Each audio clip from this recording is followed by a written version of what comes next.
आज हम लोग छोटी छोटी चीजों में फर्क करते हैं, बहुत विचारते हैं।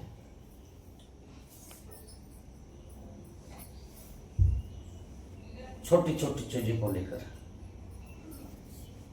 एक मटकी लेने जाते हैं तो उस मटकी का तमाम व्यवहार देखते हैं कि क्या वो मेरे लायक है कि नहीं, जबकि उसके साथ जिंदगी नहीं बितानी है। कुछ ही दिन का वो साथी है, लेकिन फिर भी इतनी परख करते हैं उसके साथ कि मत पूछिए।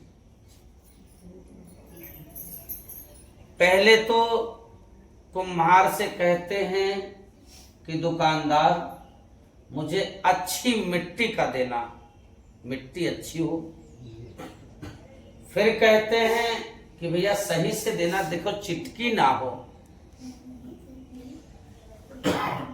दो शर्त पहले ही रख दी। फिर तीसरे में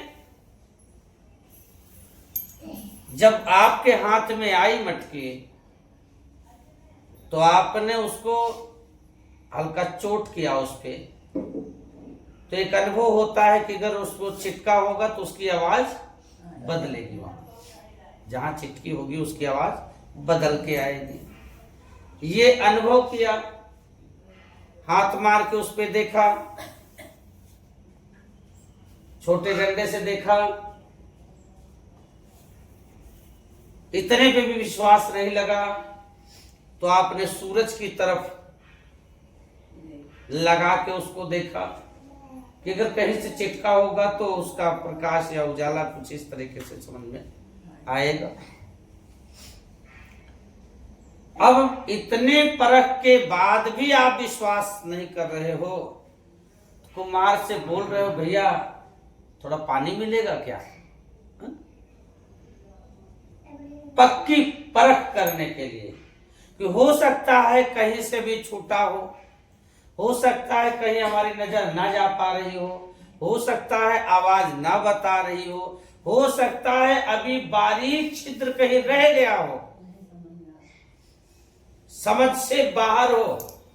तो हमें पता होता है कि अगर पानी डालेंगे, अगर पानी बाहर बिल्कुल नहीं आएगा तो मटकी ठीक है, अगर पानी बाहर आ गया तो मटकी गड़बड़ है।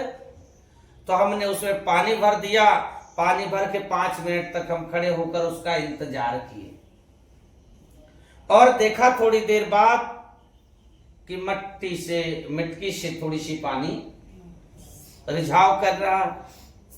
बोला नहीं ये हमारे काम की नहीं है। अब दुकानदार बोल रहा है काम करो ठीक है तो थोड़ा सी ही तो है, चलो 10 रुपए कम दे देना। कि नहीं हमें लेना नहीं इसको, क्या करेंगे, अब ये हमारे काम के नहीं है। फिर दुकानदार करे चलो 25 कम कर देना, 50 के आधा ही दे देना। बोला ये मेरे काम की है ही नहीं तो काहे ले ले भाई, 10 रुपए भी नहीं देंगे, ये नहीं मिले, मुझे दूसरा चाहिए। अब दूसरी आपने लिया, फिर उसमें पानी डालकर चेक किया तो मटकी सही थी, आपने दुकानदार को पैसे देकर मटकी खरीद लिया। इतनी फर्क। हम किसी दुकान में जाते हैं वस्त्र खरीदने या दूसरे कोई चीज खरीदने, तो हम उसमें बड़ा मोल चाल करते हैं, उसकी परख करते हैं, फिर लेते हैं। एक बच्चे का एडमिशन कराना होता है तो एक नहीं कई बार सोचते हैं कि किस स्कूल में उसका दाखिला कराया जाए, किस स्कूल में अच्छी पढ़ाई होती है। लेकिन जब बात अध्यात्म की आती है, जीवन सजाने की बात आती है, संसार रूपी जीवन को चलाने के लिए तो हम बड़ी परख करते हैं, लेकिन जीवन रूपी अपने इस आत्म रूपी जीवन को चलाने के लिए हम लोग कोई व्यवस्था विशेष नहीं करते, हम लोग विशेष कोई तैयारी नहीं करते, हम लोग कोई विशेष परख नहीं करते, बस जहां मर्जी आया वहां चल दिए, जहां मर्जी आई वो कर दिए। हमने कभी सोचा ही नहीं, हमने कभी विचारा ही नहीं। बस इतना क्या किए हम लोगों ने कहा कि दादाजी जल चढ़ाते थे, हम भी चढ़ा रहे हैं। दादाजी बड़े पुरुष की पूजा करते थे, हमारे घर के वो देवता हैं, हम भी पूजा करेंगे, वो हमारे घर के देवता हैं।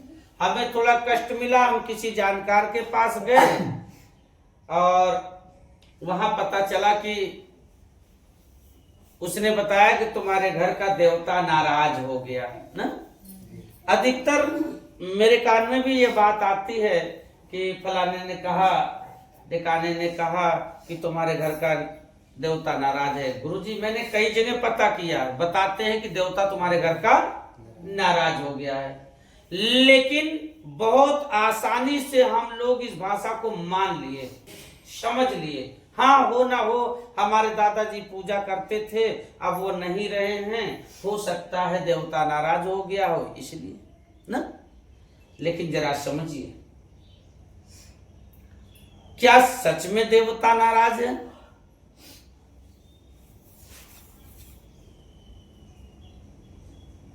क्या सच में वही मुझे कष्ट दे रहा है? क्या सच में वो मेरा सुख नहीं चाहता है? हमने इस बात पे बिल्कुल ध्यान नहीं दिया। देवता क्या होता है हमने नहीं ध्यान दिया।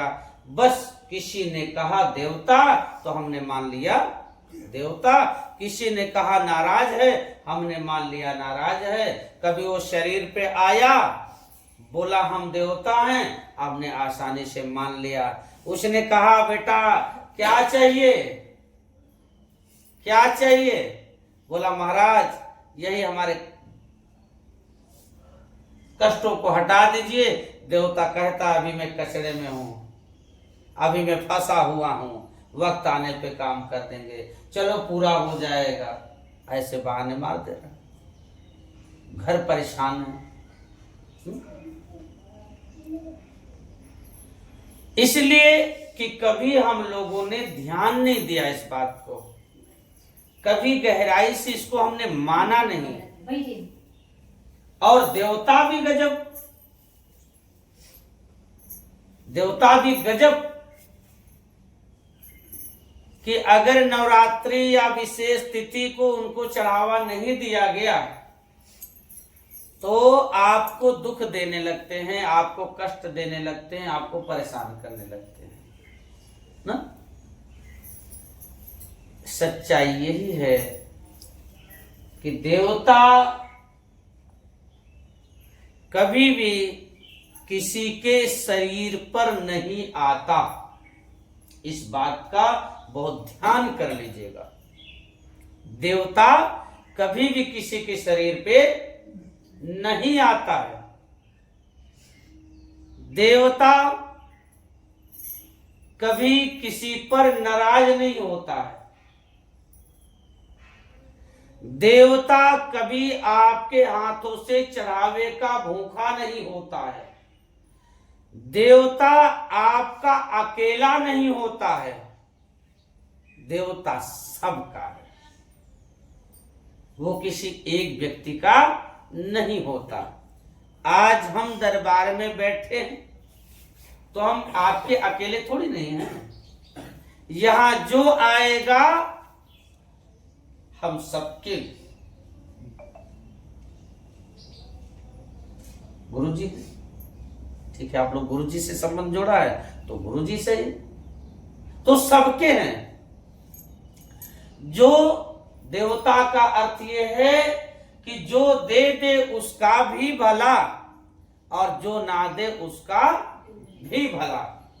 लेकिन यहां जो आप सबके घरों में देवता रहते हैं ना, वो कहते हैं इसने मुझे अब की बार नारियल चूरनी नहीं दिया, लड्डू नहीं चढ़ाया, हम इसको दुख देंगे। इसका दादा मुझे पूजता था, अगर ये नहीं पूजेगा तो इसका हम गला दबा देंगे, मर जाएगा, इसको हम बहुत पीछे कर देंगे।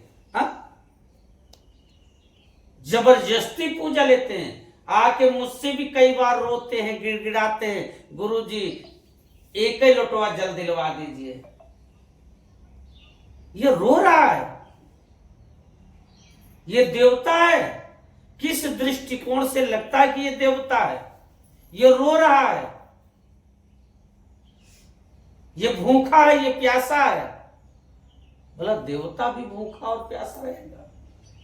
हाँ? जो साक्षात देने वाला है वो भी आज भूखा है, हमें क्या देगा? वो जो खुद मर रहा हो, जो खुद भूखा हो, जो खुद प्यासा हो, वो हमें क्या दे सकता है? हमें नहीं दे सकता, हमारे लिए कोई व्यवस्था नहीं कर सकता। कभी वो शरीर पे नहीं आता।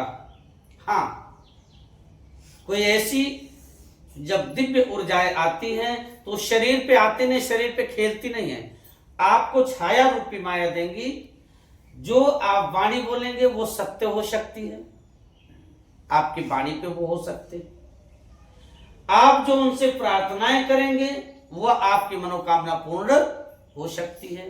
किसी के लिए आपने वाणी दे दिया तो उस देवता के माध्यम से आपकी प्रार्थना स्वीकार की गई और उसका कार्य हो सकता है, और आपके शरीर पे कभी आएगी नहीं, कभी खेलती नहीं। यदि ऐसी घटना आपके आसपास रिश्तेदार घर में हो तो कदापि मत मानिएगा कि वो देवता रूपी छाया है, कभी देवता मत मानिएगा। अगर आपने देवता मान लिया तो जान लीजिए कि 100% आप अपने पैर पे कुल्हाड़ी मार रहे हैं। आज नहीं तो कल इसके लिए पछतावेंगे। आप तो चले जाएंगे, लेकिन आपका वंशज जो होगा, आपका पुत्र होगा, आपका नाती होगा, जो वो भोगेगा। और ऐसा हो रहा, लोग परेशान हैं क्योंकि वो देवता की आड़ में कोई नकारात्मक शक्ति है, कोई प्रेती शक्ति है जो आपके शरीर में रहना चाहती है, आपके शरीर में आकर सुख भोग करना चाहती है, आपसे कुछ लेना चाहती है, आपसे सम्मान मान या चढ़ावा लेना चाहती है। मैंने तो देखा है कि ऐसे जो देवता अपने आप को कहते हैं वो सम्मान का भूखा कम और चढ़ावे का भूखा ज्यादा होते हैं। उनको सम्मान नहीं चाहिए, और देवता के अंदर गुण होता है सम्मान का। उनको सम्मान चाहिए, उनको चढ़ावा नहीं चाहिए। और देवता वो चीज होता है कि अगर एक गलती आपने किया तो बदले की भावना नहीं रखते। वो सीधा इतने चुपके से भाग लेंगे आपके घर से, आपके शरीर को छोड़कर, कि आपको भनक तक नहीं लगेगी। आपको पता भी नहीं चल पाएगा कि कब हमारे देव चले गए, कब मुझे छोड़ दिए। आपको पता भी नहीं चलने देगा। उल्टा आपको दुख नहीं मिलेगा, आपको कष्ट नहीं मिलेगा, आपको परेशानी नहीं होगी। देवता का मतलब होता है कि जब तक आप उनके संरक्षण में हैं, जब तक आप उनके चरण शरण की सेवा में हैं, तब तक वो आपको रक्षा करेंगे, तब तक आपकी देख रेख करेंगे। जब आप चले गए तो चले। एक पेड़ की भांति, जब आप पेड़ के नीचे गए तो पेड़ ने आपको छाया दिया, आप पेड़ से बाहर चले गए तो छाया मिलना। जिस तरीके से एक अच्छा व्यक्ति क्या होता है, जब तक आपसे बैठती है तो वाह वाह, और नहीं बैठती तो अपने रास्ते हो जाता है, फिर आपकी तरफ मुड़ के नहीं देखता, वो अपने काम में मस्त हो जाता है। और एक गंदा व्यक्ति क्या होता है, झगड़ा कर लिया, कैसे कर लिया, काहे कर लिया, क्यों कर लिया, हम तेरी बताएंगे, हम तेरे साथ ऐसे करेंगे, हम तेरे साथ वैसे करेंगे। अब आप कोई भी दूसरे काम में हाथ लगाओगे, वो आपकी व्याधा बनेगा।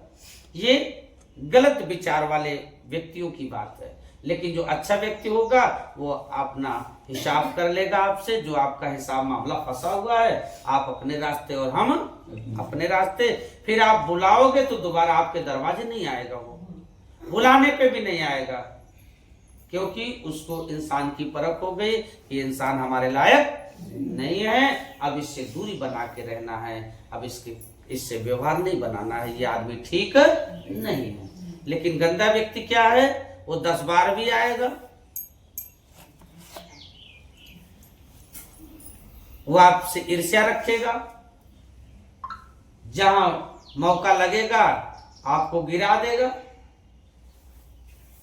इसी तरीके से नकारात्मक शक्तियां भी, प्रेती शक्तियां भी हमारे शरीर में छुप के रहना चाहती हैं, छुप छुप के रहना चाहती हैं। और उनके अंदर एक विशेष गुण होता है। एक विशेष गुण क्या होता है कि वो देवी देवताओं का रूप बदलकर आपके बीच में छुप के रहना चाहती है। और वो चाहती हैं कि जिस तरीके से देवी देवताओं की सेवा होती है उसी तरीके से हमारा भी सम्मान मान इंसान लोग करें। जिस तरीके से भगवान को भोग लगाते हैं, जिस तरीके से उनको जल चढ़ाते हैं, जिस तरीके से उनकी सेवा सत्कार साफ सफाई मान सम्मान होता है, उसी तरीके से हमारा भी होना चाहिए। ये नकारात्मक शक्तियां चाहती हैं। और गुरुजी क्या कहते हैं? इसीलिए गुरुजी कहते हैं कि हमारे भगवान, हमारे ईश्वर चढ़ावे के भूखे नहीं हैं। उनको चढ़ावा नहीं चाहिए, केवल भक्तों का हृदय चाहिए। हमारे ईश्वर कहते हैं कि हमें चढ़ावा नहीं चाहिए। हम तो साक्षात इस दुनिया में, इस संसार में सब कुछ आप लोगों के लिए ही दे दिया है। बस आप लोगों का प्रेम भेंट मुझे चाहिए, केवल प्रेम भेंट करना है, प्रेम भेंट चाहिए मुझे, अपितु कोई भी चढ़ावा या कोई वस्तु मुझे नहीं चाहिए।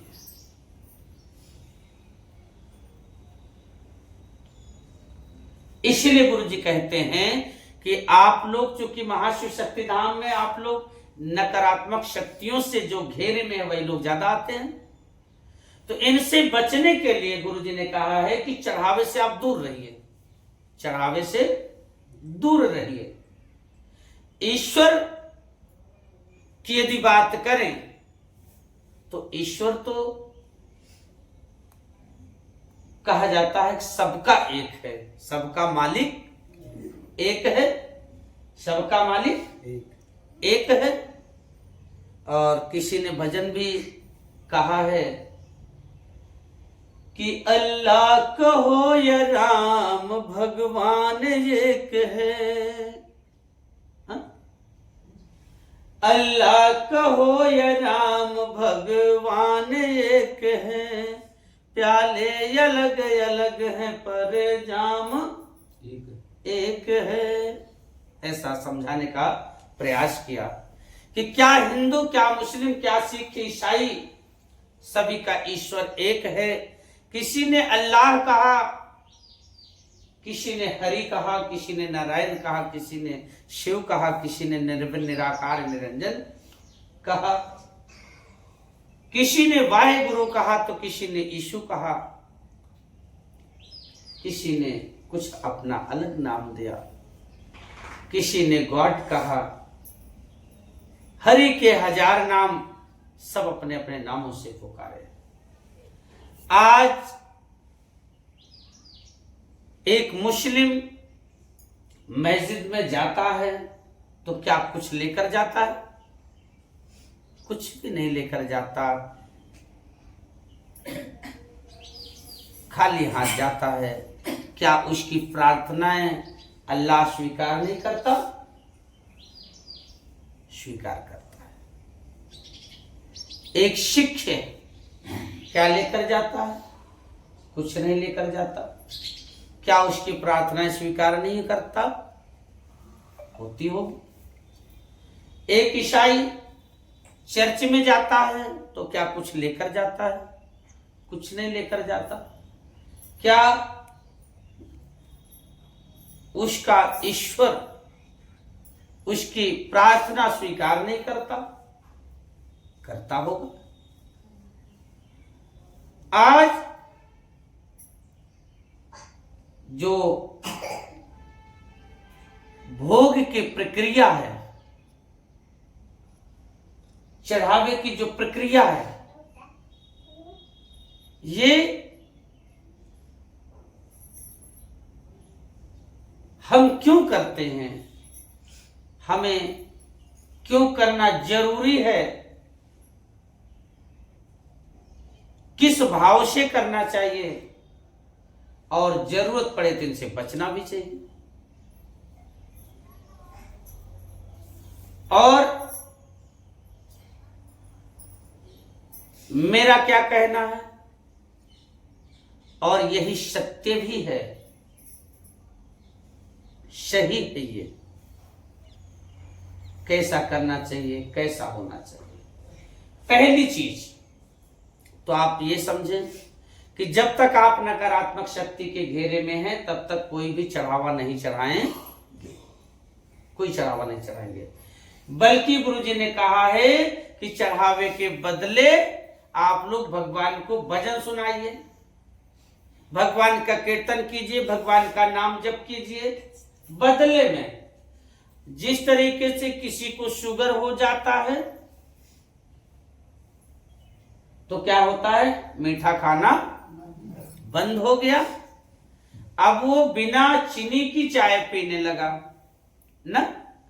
तो आज अगर मुझे नकारात्मक शक्तियों से परेशानी है तो हम भगवान को एक चढ़ावा बंद करके दूसरा चढ़ावा चालू कर देंगे। हम भजन का चढ़ावा करेंगे, हम कीर्तन का चढ़ावा करेंगे, हम नाम जप का चढ़ावा करेंगे, हम अपने क्रियाओं को अलग कर देंगे। इससे नकारात्मक शक्तियों से हम बच जाएंगे। और नकारात्मक शक्तियां सोचेंगी कि हाँ अब यहां मुझे नहीं मिलेगा, अब दूसरी व्यवस्था करो, या तो भगवान के पास जाओ या तो इनके घर को छोड़ दो। यदि हम ऐसे चढ़ावा चढ़ाते रहेंगे तो वो हमारे चढ़ावे की ग्रहण करती रहेंगी और आपके शरीर में वो हमेशा बनी रहेंगी। बाद में वही शंकर भगवान बन जाएंगे, बाद में वही हनुमान जी बन जाएंगे, बाद में वही शीतला माता, दुर्गा माता बन जाएगी, बाद में वही काली बन जाएगी। जिसकी आप सेवा करते रहोगे ना वही वो रूप धारण कर लेगी, वही वो बन जाएगी। बाद में बोलने लगेगी हम तो तुम्हारे शरीर पे प्रसन्न होकर आए थे, तुमने सेवा की थी ना बच्चा। बड़े प्रेम से बोलेगी, बच्चा तुमने मेरा सेवा किया था साल भर 6 महीना, और हम तुम्हारे शरीर पे आ गए। एक बार मैं कहीं बैठक किया था, तबीयत खराब थी, एक बच्चा था, रहा होगा 25 साल के आसपास का, उसका बैठक किया। बैठक का मतलब प्रेत हाजिरी किया। और जब प्रेत हाजिरी किया तो सीना चौड़ा करके ऐसे जो है ऐसे गुर्राते हुए आ रहा है, उसके बाद मुड़ हिला रहा है। मैंने कहा कौन? मैं तो समझ गया कि चूंकि फोटो मैं भी देखा हूं ना कि हनुमान जी छीरे हैं सीना, मैं तो समझ गया श्री हनुमान जी आ रहे हमारे। मैंने कहा कौन? तो बोलता पहचानो। हमने कहा हम कहां पहचान पाएंगे भाई किसी को, कौन हो, नाम तो बताओ। अरे पहचानो तो, मैं कौन हूं, पहचान नहीं पा रहे हो? उनका मैं नहीं पहचान पा रहा हूं, नाम बताओ। बोला हम बजरंग बली हैं। अरे वाह महाराज, कैसे पकड़े इसको? अरे बोला वो बाजार वाली मंदिर है ना, इसी में वो सेवा करता है। हमने कहा कितने दिन सेवा किया? बोला 6 महीना। हमने कहा अच्छा जी, आप तो बड़े अच्छे हो हनुमान जी, हनुमान जी आप तो बड़े अच्छे हो। मैं तो आज कितने वर्ष से भगवान शंकर की सेवा कर रहा हूं, मेरे शंकर जी बिल्कुल बेकार हैं। मैं इतने वर्ष से सेवा कर रहा हूं लेकिन ये अभी तक मेरा शरीर नहीं पकड़े। हमने कहा ये सेवा 24 घंटे करता था? नहीं, सुबह जाता था, झाड़ू पोछा कर देता था और नला धुला के धूप दीप कर देता था। मैं इसकी सेवा से प्रसन्न हूं और मैं पकड़ लिया हूं। मैंने कहा अच्छा। मैंने कहा फिर तो मेरे शंकर भगवान एकदम बेकार हैं। मैं 24 घंटे सेवा में हूं, 24 घंटे सेवा में हूं और फिर भी मेरे शंकर मेरे साथ अन्याय किए कि मेरे शरीर पे नहीं आए। फिर तो गलत है। एक काम करो, आप बताओ मुझे कि मैं तुम्हारी सेवा कल से चालू करूंगा, कल से शंकर भगवान की सेवा बंद करूंगा, और तुम बताओ कि कितने दिन मैं तुम्हारी सेवा करूंगा कि तुम मेरी शरीर पकड़ोगे?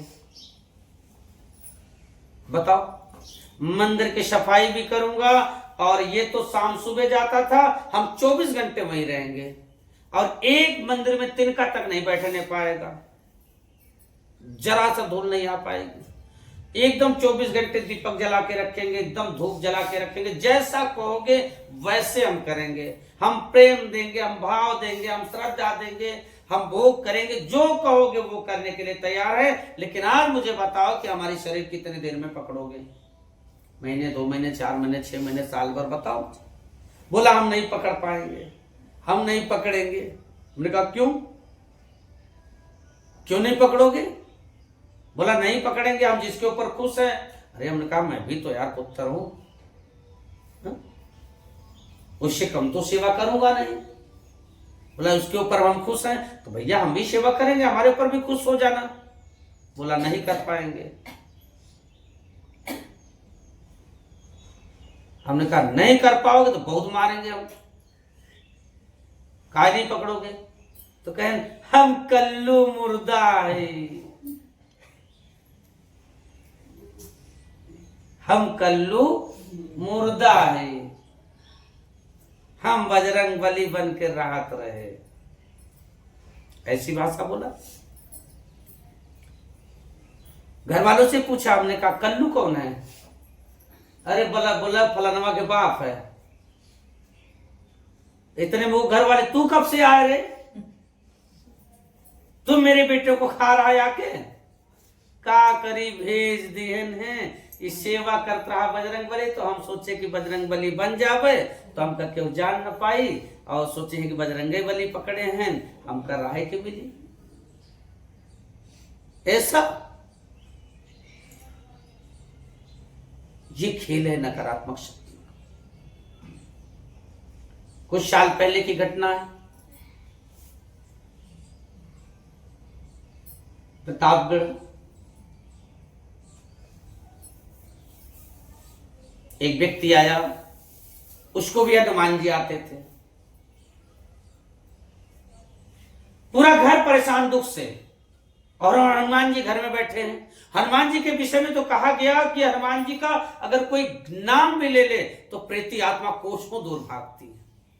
हाँ? हमारे दादा दादी जी और पिताजी या पूर्वजों ने सिखाया है कि कभी भी अकेले रहना, भय लगे, डर लगे, रास्ते में अकेले जा रहे हो, सुनसान में हो, राक्षसों का डर है, प्रेती आत्माओं का डर है, तो कुछ मत करना, हनुमान चालीसा पढ़ लेना। हाँ? जय हनुमान ज्ञान गुण सागर पढ़ लेना, और कभी भी कोई भी नकारात्मक शक्ति करीब नहीं आएगी। हमें तो वो सिखाया। और जिसके घर में बजरंगी स्वयं हो, वो घर पूरा पीड़ित हो, तो इसका मतलब है कि बजरंगी नहीं है। भाई जिस घर में हाइलोजन चल रहा हो, जल रहा हो, ऐसा कहा जाए कि हाइलोजन जल रहा है, उस घर में भला अंधेरा कैसे हो सकता है? ये कैसे संभव है कि हाइलोजन जलने के बाद भी घर में अंधेरा? ये कैसे? ये झूठी बातें हो सकती। यही स्थान है जहां आज मैं बैठा हूं। आए कम से कम आधे पौने घंटे मुझे बहुत बहस चली, उनके शरीर पे आया। मैं बजरंग बली हूं, मैं जो चाहूं वो कर लूं, मैं इनसे नाराज हूं, इन घर वालों से, ये मेरा सब सेवा नहीं करते, ये ऐसे नहीं करते, वैसे नहीं करते, दुनिया भर की नौटंकी लगाए। फिर मैंने कहा कि तुम बजरंग बली हो, इस बात को सिद्ध करो। बोल रहा मैं बैठा तो हूं, अब सिद्ध क्या? जब मैं साक्षात बैठा हूं तो सिद्ध क्या करना है? मैंने कहा यही तो सिद्ध करना है कि तुम हनुमान जी हो, यही तो सिद्ध करना है। बहुत सारी बातें हुई। मैंने कहा तुम अगर हनुमान जी सच में हो तो बताओ, जब तुम लंका नाग रहे थे, तुम्हें रास्ते में कितने राक्षस मिले जो तुम्हारे मार्गों को रोका? मुंह बंद हो गया। कितने राक्षस नहीं बता पाए। मैंने कहा जब तुम्हारे पूंछ में आग लग रही थी तो लंका का कितना कपड़ा था और कितनी लंबी पूंछ हुई थी? अगर तुम्हारे साथ कोई घटना है तो तुम्हें पता है ना? नहीं बताया। मैंने कहा अच्छा चलो कोई बात नहीं, अगर तुम बजरंगी हो तो तुम्हारे पास अष्ट सिद्धि जो है और नौ निधि जो है, तो अष्ट सिद्धि का नाम बताओ, कौन कौन सी सिद्धियां तुम्हारे पास है और कौन कौन निधि तुम्हारे पास है, यही बता दो। मुंह बंद हो गया। ना तो अष्ट सिद्धि बताए और ना तो नौ निधि बताए। अरे हम जितने खेत का मालिक है, मुझे तो पता है ना कि हम 9 बीघा के मालिक हैं। हाँ? हमारे पास 7 दुकानें हैं, हमारे यहाँ रिश्तेदारियां हैं। हाँ? अब आप बता रहे हो हम फलाने के बेटवा हैं, पूछ रहे फलाने का नाम क्या है, तुम्हें नहीं पता? कितने भाई हो नहीं पता? ऐसे कैसे? वहां मारपीट हुई थी, किससे हुई थी, उसको नहीं पता? पता होना चाहिए ना। स्वयं आप हो तो। अंतिम में नहीं माने, अब मानो चाहे ना मानो, तो बोल रहे याद थोड़ी रहता इतना। बोले इतना थोड़ी याद रहता, कब की बात हो गई है। हा? बोले अच्छा चलो कोई बात नहीं।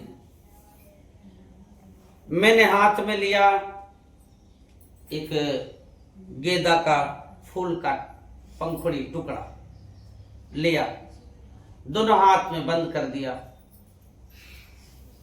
शायद उनकी नजर नहीं पड़ी रही होगी। मैं बैठा था, बोला चलो कोई बात नहीं, अगर तुम नहीं मानते हो तो तुम एक दिव्य देव हो। अगर तुम बता दोगे इन मुट्ठी में कि इस दोनों मुट्ठियों में मेरे क्या है, किस मुट्ठी में क्या है, और है भी कि नहीं भी है कुछ, अगर यही सच बता दोगे तब तो तुम बजरंगी हो, मैं मान लूंगा। अगर नहीं बता पाओगे, झूठी निकल जाएगी तो तुम झूठे हो, ये बोलो मानोगे कि नहीं मानोगे? बोला मान लेंगे। मैंने कहा इसमें क्या है? बोला कुछ नहीं। मैंने कहा इसमें क्या है? बोला कुछ नहीं, खाली है। मैंने कहा ध्यान से सोच लो। बोला कुछ नहीं है। मैंने कहा फिर से एक बार देख लो। बोला कुछ नहीं है। मैंने मुट्ठी खोली तो फूल निकला। चुप। हमने कहा अब बताओ। हाथ जोड़ लिया, बोला महाराज मैं इसका दादा हूं। सच्ची घटना। बोला मैं इसका दादा हूं, और जब इसके घर में मंदिर बन रहा था मेरा, मतलब हनुमान जी का, तभी कुछ लोगों ने मुझे जांच कर उसी मंदिर में स्थापित करवा दिया, और तब से मैं इसके शरीर पर बजरंग बली बनकर बोलता हूं, आता हूं और खाता हूं। मेरे साथ बहुत सारे कचड़े भी, मतलब अन्य प्रेती आत्माएं भी हैं मेरे साथ। फिर बैठक किया, घर की सफाई हुई। देखिए लोग कहते हैं कि प्रेती आत्माएं नहीं होती। उसके शरीर पर एक मंदिर का पुजारी निकला। देखिए घटना किसी के साथ हो सकती है। अगर आप सत्य नहीं हैं तो घटना हो सकती है। कोई जरूरी नहीं कि आप पुजारी हो तो नहीं। अगर आप भगवान की निगाह में अच्छे नहीं हो तो कोई जरूरी नहीं कि आप प्रेतियों में नहीं जाएंगे। अब देखिए कोई कहता है कि प्रेत नहीं होता। मैंने उसी की बात कर रहा हूं। उसका कोई संबंध में लगता था, पुजारी था मंदिर का। मैंने हंसी हंसी में कहा कि पुजारी तब मानेंगे जब शंख बजा लोगे तब। बोला ठीक है लाइए, मैं बजाता था। और तुरंत मैं अंदर से मंगाई शंख और उसको दे दिया और तुरंत बजा दिया। ठीक है, मैं मान लिया, मान तो लिया, लेकिन मेरा तर्क वहां कह दिया कि हो सकता है ये शंख बजाता जानता हो। शरीर जब खाली हो गई, फिर मैंने उसको शंख दिया। हमने कहा इसको बजाओ, मैंने कहा इसको बजाओ। लगाया हाथ, कहा गुरुजी हम बजा ही नहीं पाएंगे इसको, हम बजाते नहीं इसको। उन्होंने कहा एक बार ट्राई तो करो। अब लगा रहा, फू फू कर रहा, लेकिन कहां बजने वाली शंख। मैंने कहा देख, और जब छाया रूपी था तुरंत उसने बजा दिया, तुरंत। ये होता है उसका असर।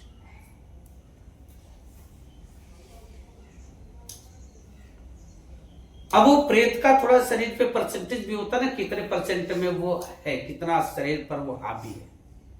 प्रेत जब शरीर पे आता है तो पूरा मन बदल जाता है।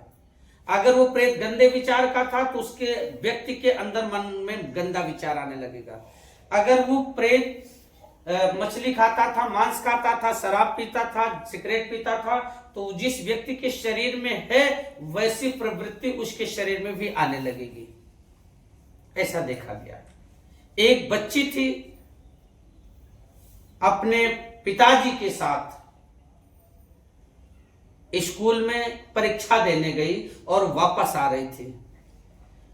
शराब का ठीका देखा, उसने अपने बाप से कहा कि पापा शराब पीने का मन हो रहा है, शराब पिएंगे। हालांकि पापा जुड़े थे, यहां उसकी हाजिरी भी चल रही थी। पापा समझ गए हो ना हो कोई बात है, कहीं बिटिया चिंता मत करो, अभी हम घर जा रहे हैं तो घर तुम्हें ला देंगे शराब। घर आए, फोन लगाए, बातचीत हुआ। हमने कहा ठीक है लेके आइए देख लेते।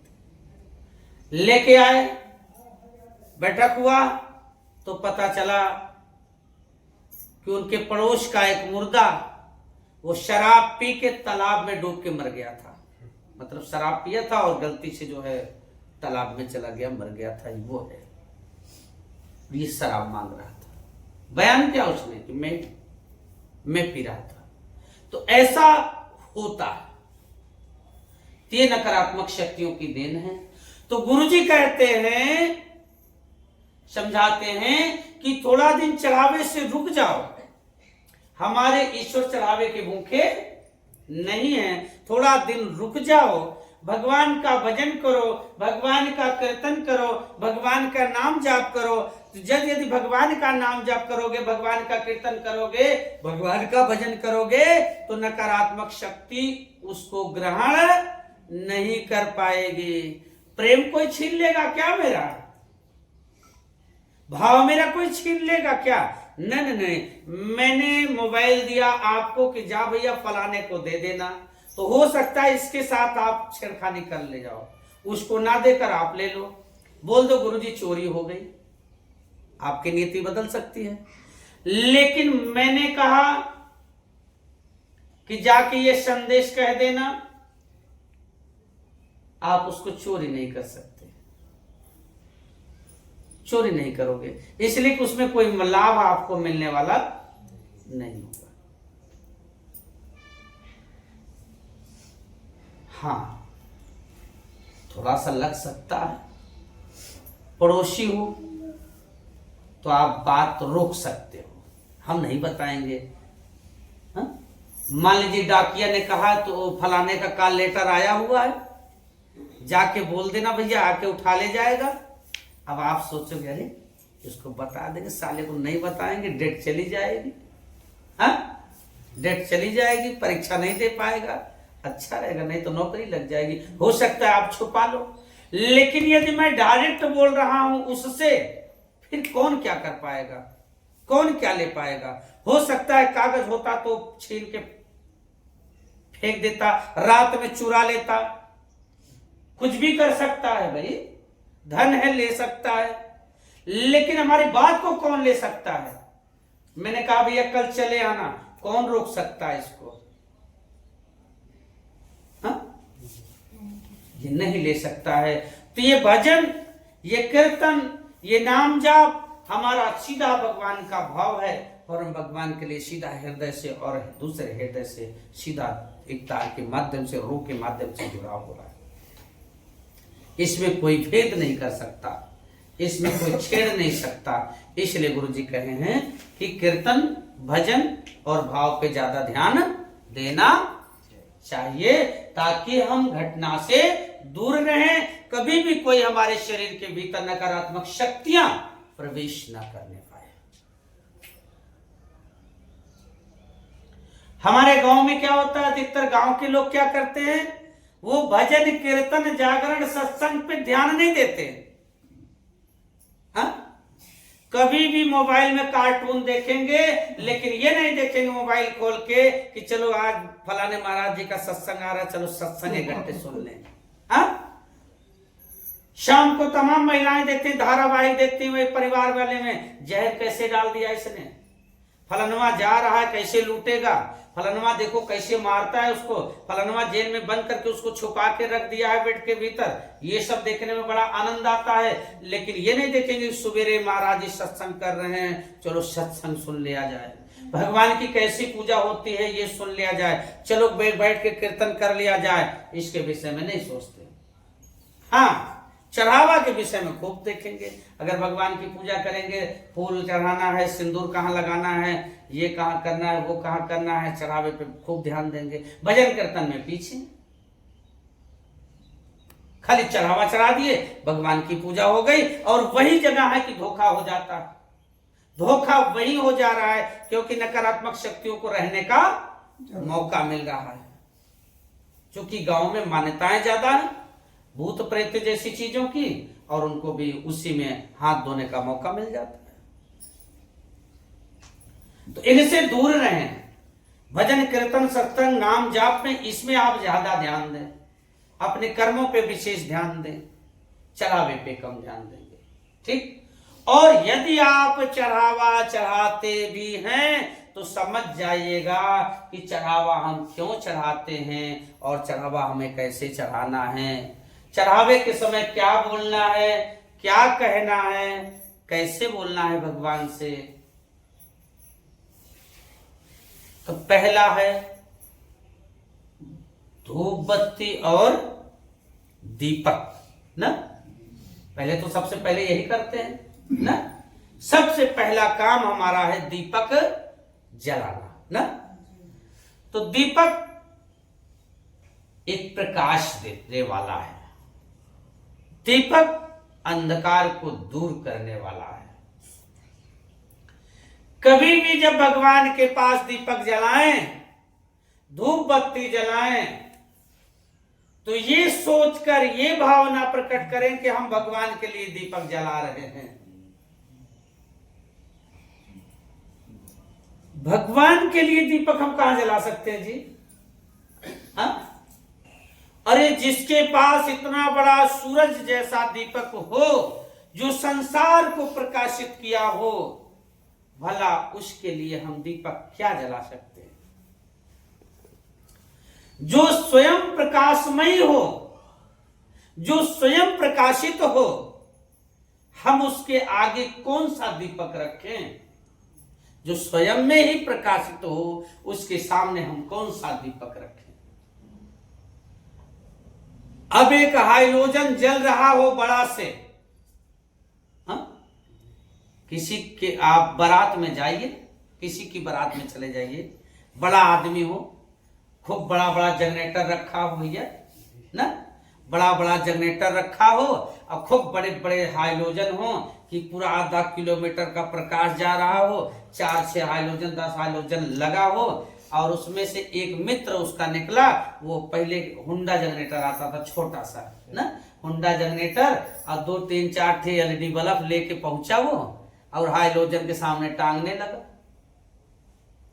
सब लोग करें ये क्या कर रहा है जी, ये मूर्ख है क्या?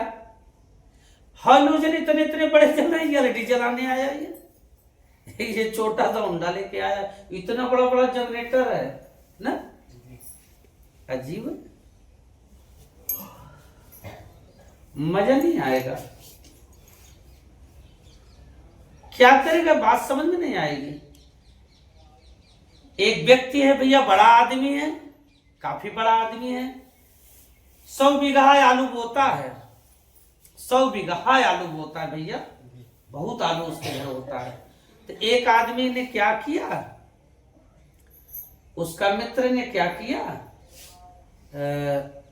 चलो होली का समय आ गया, पापड़ वापड़ का सीजन है, तो उसने क्या किया, एक बोरी आलू लादा, सोचा कि उसके यहाँ पहुंचा दें, उसके यहाँ पहुंचा दें। अब सोचे कि जिसके यहाँ 100 बीघा आलू खुद हो, अब एक बोरी आलू वो पहुंचा के लाया है, बड़े प्रेम से लाया है। उसके पास 3 बोरी आलू थी, आलू उसके पास 3 बोरी थी। अगर जिसके पास 3 बोरी आलू हो और एक बोरी दान करना हो, तो मतलब बहुत बड़ा दान है उसका बहुत बड़ा दान है। 1/3 हिस्सा उसने अपने धन का दे दिया। लेकिन जिसके यहां लेके जा रहा है 100 बीघा आलू बुआने भैया, और होली के पापड़ के लिए वो आलू दान करना चाहता है, भैया के यहाँ भी पापड़ वापड़ बन जाए। बताइए एक बोरिया आलू का क्या महत्व होगा उसके, कौन जानेगा उसके घर में। हाँ, अगर कोई अच्छा व्यक्ति होगा तो यही कहेगा भैया रख लीजिए, बल्कि बदले में इनको गेहूं चावल अलग से दे दीजिए। इसलिए सोचा अच्छा व्यक्ति है, अच्छी सोच का है कि अगर इसको आलू को वापस कर देंगे तो ये अपमानित हो जाएगा। एक बार अच्छा व्यक्ति होगा तो सोचेगा, अगर थोड़ा कम सोच का व्यक्ति होगा, भैया आलू तो है, क्या करेंगे, आलू ले जाइए, इसको वापस कर देगा, कोई मतलब का नहीं, कोई अर्थ का नहीं है। न वो सियाना जानेगा, न बच्चा जानेगा, न घर के दूसरे सदस्य जानेंगे, कोई महत्व नहीं होगा, क्योंकि हजारों बोरों की लाट उसके पास खुद है। क्या करेगा आलू। किसी के पास बड़ी मिठाई की दुकान हो,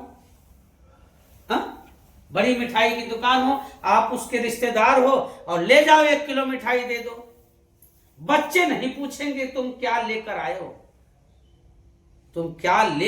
हो, बच्चे नहीं पूछेंगे,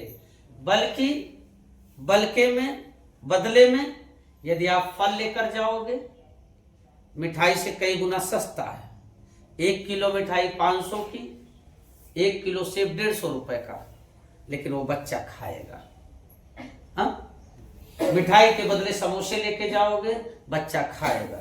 चाट फुल्की लेके चले जाओगे, बच्चा खाएगा।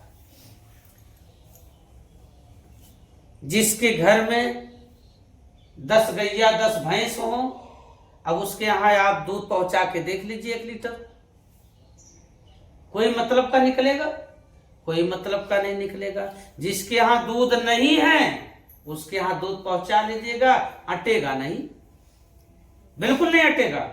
बच्चा भी, मम्मी मुझे थोड़ा सा दे दो, बिटिया बोलेगी मम्मा मुझे तो दूध दिया नहीं तुमने, फलाने अंकल लेकर आए थे, अब फलाने अंकल से आएंगे शिकायत करेंगे मम्मी मुझे दूध नहीं दिया ना। ऐसी चर्चाएं होंगी। जिसके घर आलू नहीं था, अगर उसके घर आलू चला जाता, बड़ा खुश हो जाता, चलो व्यवस्था तो हो गई भाई, व्यवस्था तो हो गई, अरे अब खूब पापड़ बनेगा भाई, अब तो बन जाएगा बढ़िया पापड़। जिसके यहाँ खोया नहीं होता, आप होली को, दिवाली को, गुड़िया को आप खोया 1 किलो पहुंचा के देखिए, बड़े शौक से, बड़े शान से बनेगा। अब पता चला जिसके पास खोआ की मंडी है, उसके यहाँ 1 किलो पहुंचा के देखो, कोई मतलब नहीं, हो सकता है वो घर में प्रयोग ना करके मंडियों में वो बेच दे, आपका दिया हुआ बेच देगा, कोई आवश्यकता ही नहीं उसको।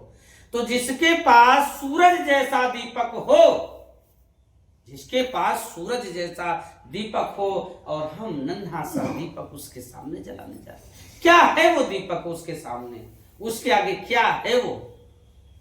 जिसके सर पे मां गंगा विराजी हो, और वो 1 लोटा जल का, एक विशाल गंगा के आगे क्या है वो 1 लोटा जल क्या है, जो साक्षात पुष्पों का बगीचा लगा के बैठा हो, रंग बिरंगा फूल जिसने खुद खिलाया हो, जिसका खुद बगीचा हो, वो एक पुष्प का भूखा भला कैसे हो सकता है? जो दुनिया के फल को बनाया, दुनिया को मिठाइयों को बनाया, जो गन्ने में खुद रस डालता हो, वो आपके मीठे के भूखा कैसे हो सकता है?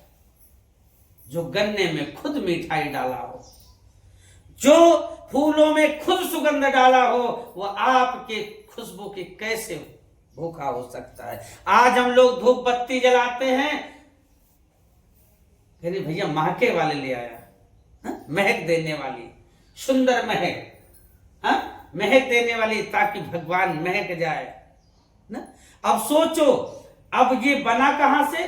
फूलों को के रस से।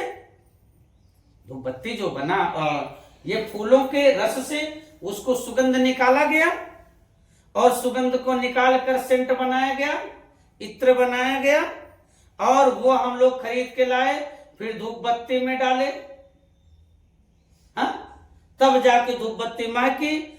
लेकिन सोचिए कि उससे कहीं वहीं से आया और यहां तक पहुंचा, फिर उसके चरणों में हम दे रहे हैं। उसी से लेकर उसी के चरणों में दे रहे हैं। कैसे? देखिए, ये भी बड़ी गहरी बात है। उसी से लेकर उसी को हम दे रहे हैं, लेकिन ऐसा आपने कभी किया नहीं है। अगर जिसके घर में आप बर्थडे में जा रहे हो और एक कपड़ा आपको चाहिए, बर्थडे में जा रहे हो तो कपड़ा जरूर चाहिए, कपड़ा देना है, यह आपके मन में बात है कि मुझे कपड़ा लेना है। लेकिन संजोग रहा कि जिस घर में आपको कपड़ा देना है उस घर में दुकान भी है, तो बताओ क्या उसी के घर में आप कपड़ा खरीदोगे? बोले अरे वहां से कैसे हम कपड़ा खरीदेंगे? जिसके घर आप रिश्तेदार बन के जा रहे हो उसके घर में मिठाई की दुकान है, लेकिन पहली बार आप जा रहे हो तो मिठाई तो लेके जाना ही पड़ेगा। लेकिन कभी आपने नहीं सोचा चलो फलाने के यहां से ले लेंगे। आप गलती ये भूल कर नहीं करते, आप दूसरी दुकान से लेते हो। भैया उनके यहां जाएंगे, उनके यहां खरीदेंगे, क्या कहेंगे लोग? उनके यहां आप कपड़ा नहीं खरीद रहे हो, उनके यहां आप मिठाई नहीं खरीद रहे हो, उनके यहां आप फल नहीं खरीद रहे हो, सब दूसरे के यहां से खरीद के ला रहे हो। हम उनके यहां खरीदेंगे तो लोग क्या कहेंगे? उनके यहां नहीं खरीद रहे हैं, लेकिन यहां बाबा का दिया हुआ बाबा को ही दे रहे हैं।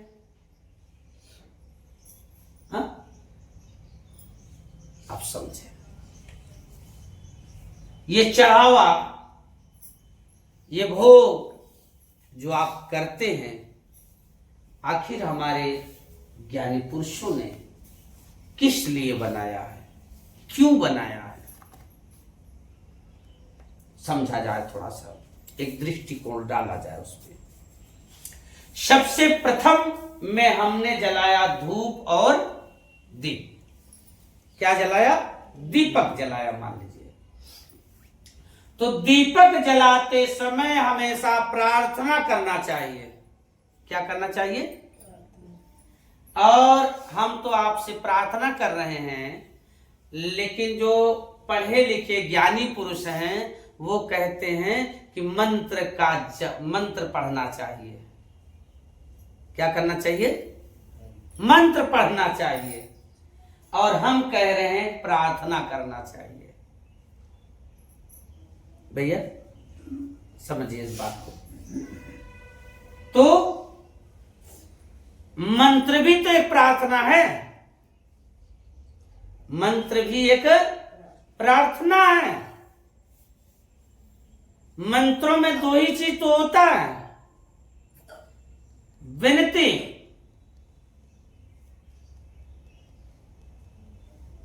प्रार्थना,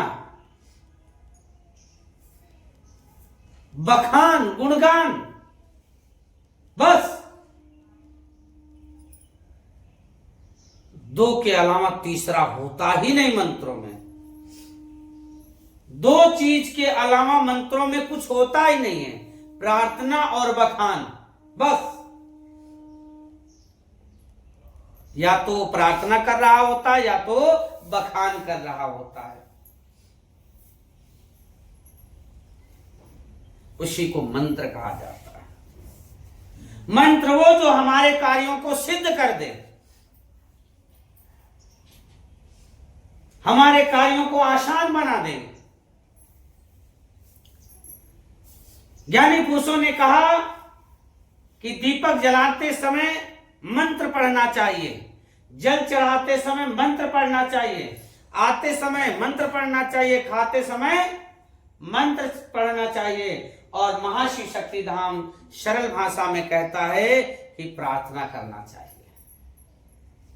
क्या करना चाहिए? प्रार्थना करना चाहिए। प्रार्थना क्या करना है? अपने ईश्वर से जब दीपक जलाएं, दीपक जला दीजिए और उसके बाद हाथ जोड़ लीजिए और प्रभु से अपने प्रार्थना कीजिए कि हे ईश्वर, हे ईश्वर, आपसे विनती है, आपसे प्रार्थना है, हे प्रभु, जैसे तू दुनिया की पुकार सुनता है, आज मैं तेरे शरण में आया हूं और तुम मेरी ओर ध्यान दे और मेरी भी विनती स्वीकार कर, मेरी भी प्रार्थना स्वीकार कर। मैं भी तेरे चरण में आया हूं, मैं भी तेरी शरणागति, मेरी भी सुनो। क्या सुनाना है? कि हे प्रभु, आज मैं आपके शरण चरण में एक छोटा सा नन्हा सा दीपक जला रहा हूं। हे प्रभु, इसी तरीके से जैसे ये नन्हा दीपक जहां रहता है वहां प्रकाश देता है, जहां रहता है, जहां वो रहता है वहां तो प्रकाश देगा ना, जहां वो रहता है वहां प्रकाश देता है, वहां के अंधकार दूर हो जाते हैं। हे प्रभु जी, इस दीपक की तरह मेरे भी भीतर ऐसा गुण भरो, ऐसा गुण भरो कि मैं जहां भी रहूं प्रकाशित रहूं, टिमटिमाता रहूं। हे प्रभु, मेरे भी अंधकार को आप दूर करें, मेरे भी अज्ञानताओं को दूर करके मेरे भीतर प्रकाश दें। प्रकाश का मतलब सत्य ज्ञान, सत्य मार्ग।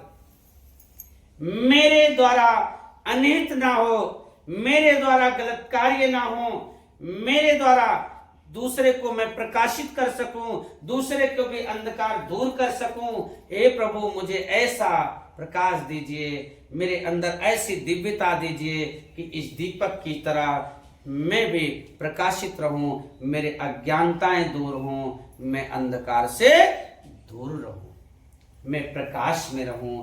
प्रभु, इस दीपक की तरह मुझे भी प्रकाशित करना। धूप बत्ती हमने जलाया, अगरबत्ती जलाया, तो अधिकतर आप लोगों ने देखा है कि जब भगवान के सामने करते हैं तो ऐसे गोल गोल घुमाते हैं। हाँ? कभी ऐसे ऐसे नहीं करते, ऐसे ऐसे नहीं करते, हमेशा गोल गोल करते ना। तो गोल का मतलब ये संसार गोल है, संसार गोल है। तो संसार गोल है कि मतलब प्रभु चारों तरफ, प्रभु चारों तरफ। यहां भी विनती चल रही कि प्रभु चारों तरफ मैं जहां भी रहूं, इस दुनिया के जिस कोने में रहूं, इस संसार के जिस कोने में रहूं, सदा इस धूप बत्ती की तरह, इस अगरबत्ती की तरह मेरा जीवन भी महकता रहे। प्रभु, ऐसा गुण दो मुझ में, ऐसा गुण दो कि मैं जहां रहूं चारों तरफ महकता रहूं और कभी भी मेरे द्वारा किसी का हृदय ना दुखे। ऐसा गुण दो कि कभी भी मेरे द्वारा किसी का हृदय ना दुखे। क्यों? अगर किसी मार्केट में चले जाइए, किसी दुकान पे चले जाइए, छोटा सा मांस का टुकड़ा रख दीजिए या दूसरा कुछ रख दीजिए, तो शायद लोग सोचेगा, अरे साली ये क्या कर रहा तू, हटाओ इसको जल्दी से, तू क्या कर रहा है यहाँ, हटाओ इसको, हटाओ। लेकिन उसी जगह उसके दुकान के सामने ले जाके एक अगरबत्ती जला दीजिएगा तो कोई एक व्यक्ति नहीं कहेगा कि इसको हटा, क्योंकि वो सुगंधित है, मन को भाने वाली चीज है, सबको भावेगी। हाँ, एक बार दुकानदार कोई हो सकता है सोच ले कि साला टोटका उटका तो नहीं कर रहा है, हाँ, ये एक बार कह सकता है, लेकिन उसके गुणों पे अंगुली नहीं उठेगी। अंगुली उठेगी तो किस पे? उस व्यक्ति पर उठ सकती है। गलत सोचकर उस व्यक्ति पर अंगुली उठ सकती है, लेकिन अगरबत्ती पर अंगुली नहीं उठेगी। जब तक जलेगी वो वातावरण को सुगंधित करेगी, जब तक रहेगी वो हर हृदय पे जीत करके रहेगी। उसी तरीके से भगवान से प्रार्थना करना है कि हे प्रभु, मैं इस दुनिया के जिस भी कोने में रहूं, इस धूप बत्ती अगरबत्ती की तरह महकता रहूं, मेरा भी जीवन सुगंधित रहे, मेरा भी जीवन अच्छा रहे, मेरा भी जीवन महकता रहे, और मैं जहां रहूं अपने ज्ञान स्वरूप माया से वहां के वातावरण को शुद्ध करता रहूं। अगर कोई बच्चा वहां गाली दे रहा है तो प्रभु अगर मैं वहां रहूं तो बच्चा गाली देना बंद कर दे। ऐसा गुण दीजिए मुझे, हे प्रभु, मुझे ऐसा गुण दीजिए कि अगर कोई शराब पीता हो तो मैं अगर वहां रह जाऊं तो शराब पीना बंद कर दे। हे प्रभु, अगर वहां लूट खसूट मचा है तो सब ईमानदार बन जाएं और सबके हृदय को मैं जीत लूं। प्रभु, आप मेरे भीतर ऐसा गुण दीजिए कि इस अगरबत्ती की तरह कभी भी मेरे द्वारा किसी को दुख पैदा ना हो, कि प्रभु मेरे जीवन को इतना अच्छा कर दीजिए कि कभी भी मेरी वजह से किसी को दुख ना पहुंचे, किसी को कष्ट ना पहुंचे, किसी को परेशानी ना हो, और सदा सदा हमसे सब खुश रहें, सबको मैं भाऊं।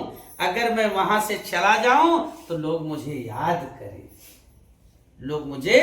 याद करें, एक छाप छोड़ दो। जैसे अगरबत्ती बुझ भी जाती है लेकिन उसका असर रह जाता है, महकता है कब्र, वो अशुद्ध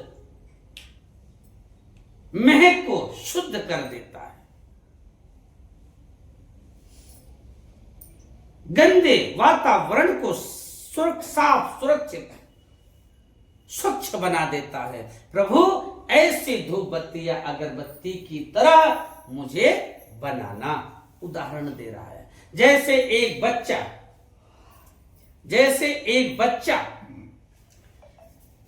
अपने मित्र की घड़ी उठा लेता है आज, क्योंकि उसका मित्र जो है ना, उसके बच्चे का जो बच्चा मित्र था, उसके पिताजी दुबई में थे, बढ़िया घड़ी लेकर आए थे, एकदम वीआईपी घड़ी। तो बच्चा अपने मित्र की घड़ी लेकर और सुबह पापा को दिखाता है, पापा ऐसे घड़ी मुझे ला देना।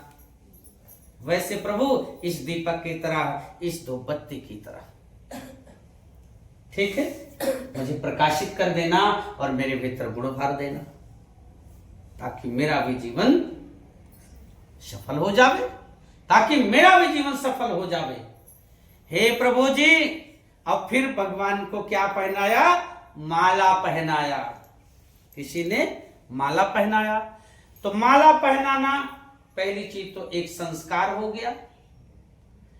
माला इसलिए पहनाया और प्रार्थना किया कि हे प्रभु,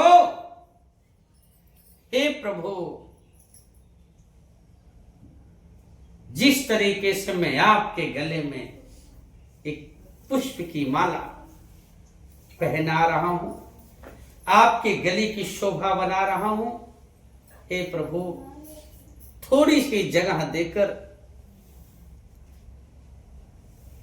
कई माला है मतलब कई फूल हैं, आपने कई फूलों को धारण किया, उस फूल में एक फूल मैं भी हूं प्रभु, अपने गले में मुझे भी धारण कर लेना।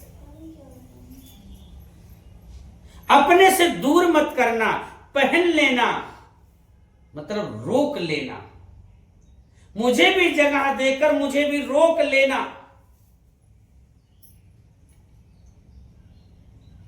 कई फूलों की तरह आपने पूरा माला बना ली है। प्रभु जी, एक पुष्प मुझे भी समझकर मुझे भी स्वीकार कर लेना और अपने गले में धारण कर लेना प्रभु जी।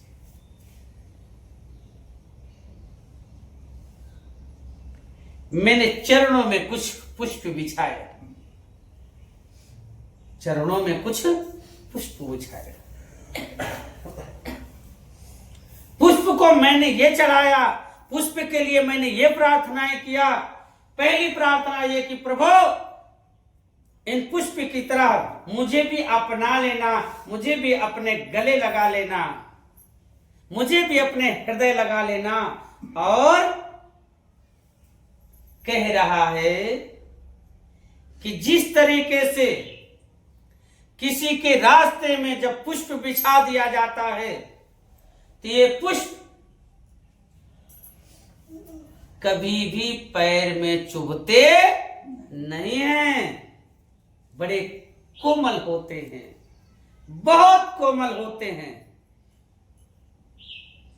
हे प्रभु मुझे भी कोमल बनाना, मुझे भी सरल बनाना, इस पुष्प की तरह मेरे अंदर महक देना, मेरे भीतर सरल देना, सहज करना मुझे कि प्रभु जिस तरीके से ये पुष्प कभी किसी को दुख नहीं देते, कभी किसी को चुभते नहीं हैं, तो मेरे हृदय को इतना द्रविता देना कि कभी भी ये किसी को हृदय को चोट ना करने पाए, कभी किसी को चुभने ना पाएंगे।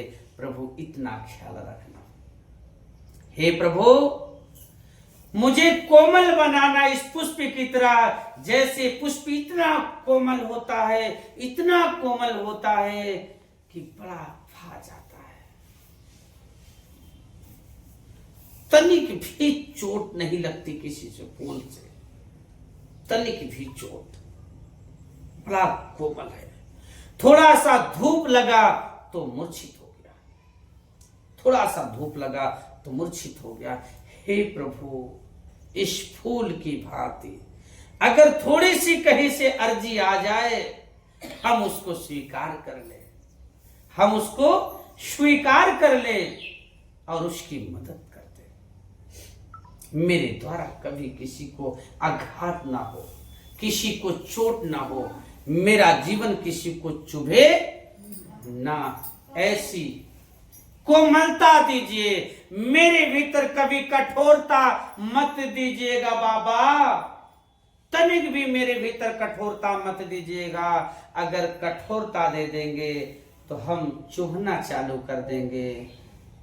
हम पुष्प बनना चाहते हैं प्रभु, और पुष्प बनकर आपके चरणों में रहना चाहता हूँ, आपके गले का हार बनना चाहता हूँ। प्रभु मेरी विनती, मेरी प्रार्थना स्वीकार करें। इस पुष्प की तरह सब मुझे धारण करें, सब मुझे धारण करें, सब मुझे पहने, सब मुझे याद करें, सब मुझे अपनाएं। ऐसी प्रार्थना मुझे बोलना है।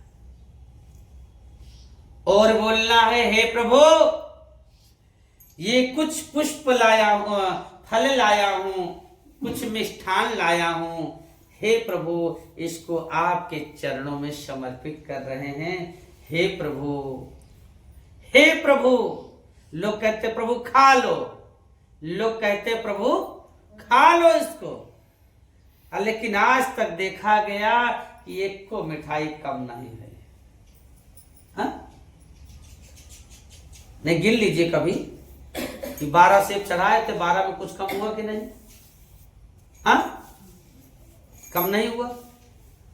21 लाची दाना गिन के चढ़ाए थे, 21 में कम हुआ कि नहीं हुआ? नहीं हुआ। लेकिन इतना सुनने में जरूर आता है कि स्वाद बदल गया, उसका स्वाद उसका बदल गया। हालांकि सबके अनुभव की बात है।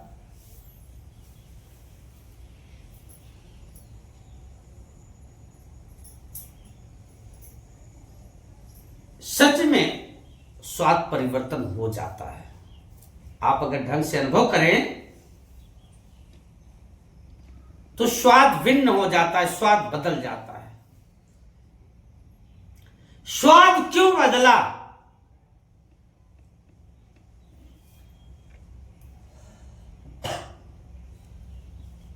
ईश्वर खाता नहीं है, ईश्वर खाता नहीं है। ना आपका जल लिया, ना आपका मिष्ठान लिया, ना आपका फल लिया। अगर वो खाया होता तो सीधी सी बात है वो कम हुआ होता, वो कम हुआ होता, चाहे थोड़े कम हुआ होता, लेकिन उसने खाया नहीं। फिर स्वाद क्यों बदला?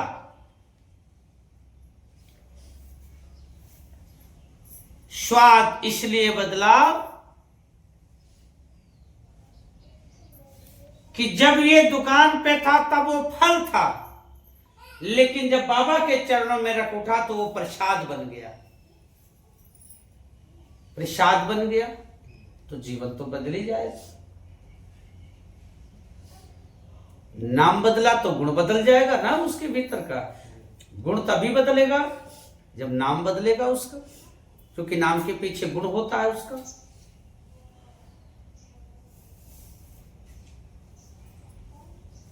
स्वाद बदलेगा, उसी दूध का चाय बना, उसी दूध का पेड़ा बना, उसी दूध का रबड़ी बना, उसी दूध का खीर बना, उसी दूध का मट्ठा बना, उसी दूध का पनीर बना, लेकिन सब स्वाद भिन्न भिन्न और नाम भिन्न भिन्न।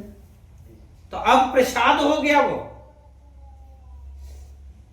हमें प्रार्थनाएं बोलनी चाहिए कि हे प्रभु, आपके शरण चरण में जो हम फल मिष्ठान आदि रख रहे हैं, प्रभु आपसे विनती है इसको आप प्रसाद बना दीजिए। प्रसाद का मतलब अपनी कृपा डाल दीजिए, अपनी दया डाल दीजिए, अपनी कृपा डाल दीजिए इसमें, ताकि जो खाए, जो में हम भी हैं, दूसरे भी हैं, प्रभु जो भी खाए उसका जीवन धन्य हो जाए, उसका जीवन पवित्र हो जाए। हे प्रभु, आपका प्रसाद जो खावे, इतनी कृपा हो कि उसका रोग दूर हो जाए, उसका दोष दूर हो जाए, उसका मन पवित्र हो जाए, उसकी काया निर्मल हो जाए, मन निर्मल हो जाए, तन स्वच्छ हो जाए प्रभु, तन मन सब धन्य हो जाए प्रभु। आप इसको प्रसाद बना दीजिए, अपनी दया और अपनी कृपा डाल दीजिए। ऐसी प्रार्थनाएं हमें करना चाहिए, और ऐसी प्रार्थनाओं के साथ मुझे धूप, दीप, माला, फूल चढ़ाना चाहिए। ऐसी प्रार्थना करने के बाद ये प्रार्थनाएं आपके भोग को सफल करेंगी। फिर इतना चढ़ावा हो जाए, इतनी प्रार्थनाएं हो जाएं, फिर आप कीर्तन करें, फिर आप भजन सुना दें भगवान को। भगवान के लिए उनके सम्मुख बैठकर आप भजन करें, कीर्तन करें, कथा करें, जागरण करें, श्लोक करें, जो करना हो सो करें आप। हो गई पूजा संपन्न। तो बोलो शंकर भगवान की जय। हर हर